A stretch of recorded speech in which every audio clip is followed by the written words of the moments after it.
All right, y'all. Another edition of the Tribune Sports Podcast with me, Andy Larson, Jason Batacchio, our Utah Utes beat writer.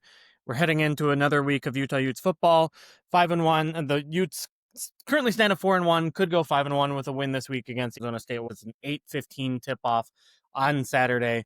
Let's get into the game, and I think kind of the first most interesting storyline from this week has been the discussion and kind of the history of Kenny Dillingham and obviously the Utah Utes quarterback Devin Dampier. These guys have known each other for a long time. What is that story, and how exactly did maybe Arizona State miss their chance where Utah was able to capitalize? Yeah, so Devin has a very interesting recruiting journey. He was the Arizona Gatorade Player of the Year, but only had one major P5 offer. Well, at the time it was P5, and it was Arizona. Didn't get offered by Arizona State ever. His biggest offers were from few Ivy League schools, New Mexico and Arizona. Obviously, he opted to go to New Mexico because he could make an instant impact there. So really interesting recruiting journey. But Kenny Dillingham coached Devin as a youth football player. And then, so he's known him since he was younger. But, Kenny even said this week that he missed him on the recruiting trail and Everett offered him. Kenny went to Florida State and offer didn't come there, at different points. So Kenny kind of addressed it this week in his press conference. He was like, yeah, Devin's a really good player. His completion percentage is at the top of the Big 12 right now. He's like, he just gets better and better, as a quarterback each year. And so he was like, in his own words, he was like, I missed on Devin. And so, small little interesting history tidbits there. I asked Devin about it yesterday and he was like, happy to be you. You know, he was very grateful for the comments and all that good stuff. But no, it's just interesting. I mean, Devin was a really under recruited player in high school. You know, I mean, even from not my neck of the woods in Oklahoma, like if a player wins Arizona or Oklahoma Gatorade Player of the Year, they usually have an offer from all three of the in-state schools, and then plus that. But the fact that Devin didn't have any offers like that was, interesting. And so obviously he's made the most of it, got transfers to Utah, and he was offered by big programs like Florida State, Auburn, and all that in the portal. So yeah, it definitely interesting little storyline heading into this week's contest for sure. We'll see if there's. Do you think that's a good blood thing, a bad blood thing? Is it just indifferent? I mean, will Devin Dampier see this as a game against Kenny? Like, what? How do you see it playing out on Saturday? I wouldn't say it's like bad blood or good blood or anything like that. I think it just gives Dev, this is just me speaking in speculation, but I think it probably gives Dev maybe a chip on his shoulder as a hometown, or I guess a home state school didn't offer him. And I'm sure he would have liked those offers when he was in high school or middle school or so on and so forth. And for him to go up against them on a nighttime primetime stage, I'm sure is a little bit of motivation. But I think Dev's the kind of player that he's just focused on the game and he's gonna give it the best he can. But I think it'll be interesting to see kind of that dynamic of this team never offered me in high school kind of thing, and if that is a chip on his shoulder. So I guess we'll see that moving forward. Yeah. Turning over to the injury report now for this game. The Utes have had a couple of season-ending injuries so far this season. And I think there was some fear after the game against West Virginia that they could have more added to that list. But it seems like they've had a relatively clean slate so far. The early injury report is good. Can you tell us more about that?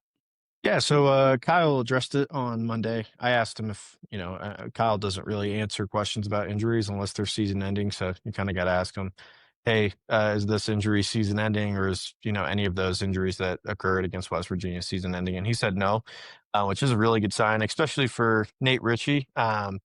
He's their starting safety opposite of Teo Johnson. And, he's kind of filling in for Rabbit Evans, who was projected to be the starter at that spot once he got back healthy. And obviously he had a season-ending injury against Wyoming in his debut. So that's kind of Nate Ritchie's spot now. But Nate Ritchie also went down with what seemed like a pretty bad non-contact injury against West Virginia. I think it was in the first half. He went to go tackle somebody, and it just looked like he got rolled up or hyperextended something.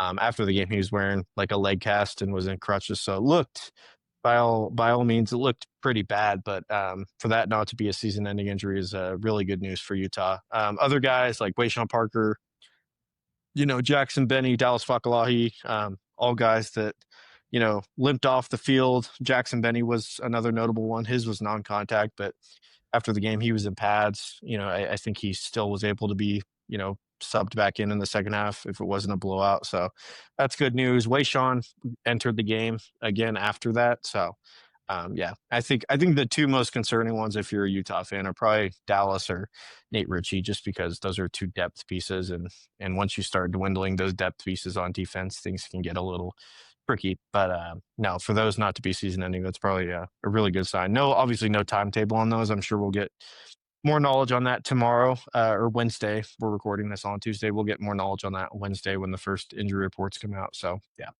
Yeah, makes sense. Cool. And then I wanted to just, preview this game.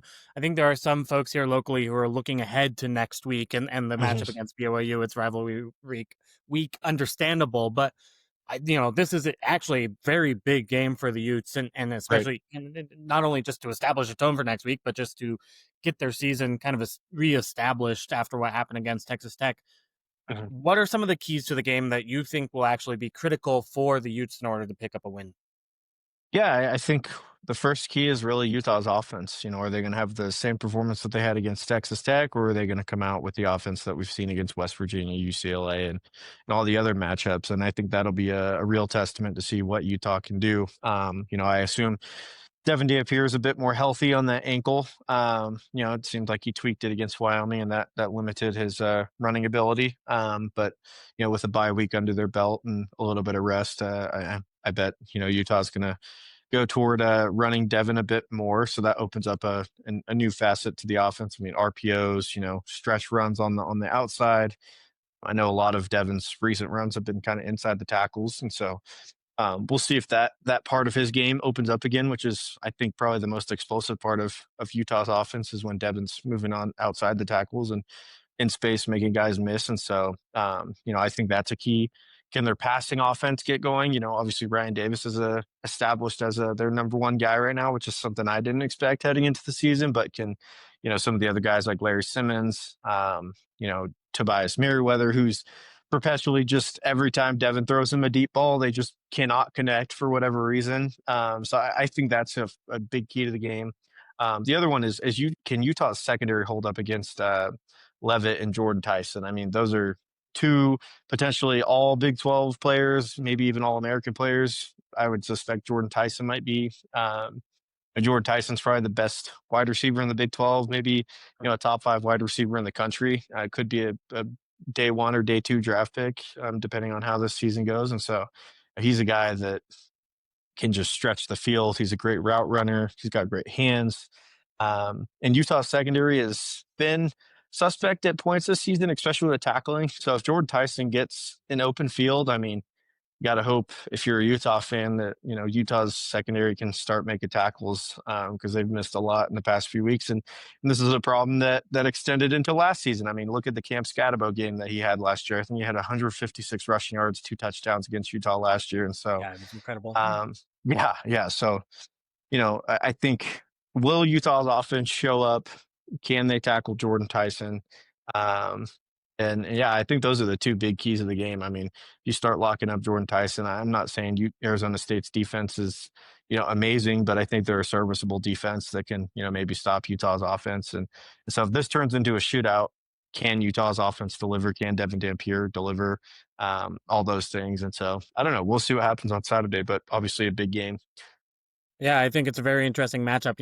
We talked to Tobias Merriweather at practice on Monday, or we talked to Devin Dampier about Tobias Merriweather on Mhm. Monday, and he said, "Look, he acknowledged that they still aren't regularly connecting, but they're still making an effort to connect out there on the offensive Right. end. And I think it would do Utah a world of good to have deeper options in the receiver core beyond Ryan Davis.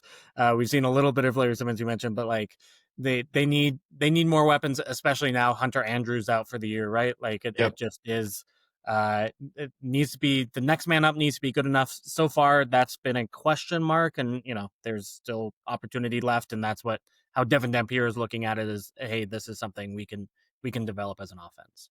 Yeah. Well, I think the big thing with Tobias, sorry to cut into that a bit Good. more, is just like he runs a 4.4. He's 6'5". I think he's like 220 or something like that. Like Yeah. the guy has all the Big. intangibles. I mean, his catch radius He's got is every tangible. That's right.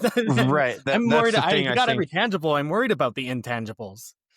Right. It's and so I think if you're a Utah fan, you're just like you look at him and he's kind of a physical specimen. He's got everything that you would want out of a wide receiver. It's just they can't connect for whatever reason. Maybe it's a chemistry issue. Maybe it's a timing issue. I'm sure both of those have played parts into it. But it'll be interesting to see if Tobias or somebody else can get involved. I think Utah losing Adrian Zipper for the season, that was tough because he was making a lot of plays in fall camp from what I heard.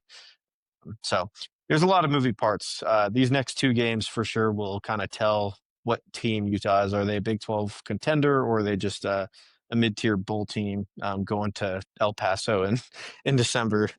So we'll see what happens. Yeah, it's very interesting. I'm pretty confident about where I view Arizona State in the Big 12 totem pole. I'm pretty confident actually where I view BYU in the Big 12 totem pole. Utah has thrown up a couple of just uppers and downers, right? And it Mhm. just what team they actually are, I think, will be in large part determined by the Saturday's game. Jason, it Yeah, was awesome to talk to you again previewing this game. For more coverage on the Utes and, of course, of all Utah sports, check out sltrib.com and the Salt Lake Tribune newsstands everywhere. Thanks, and talk to you next week. awesome. Sounds good.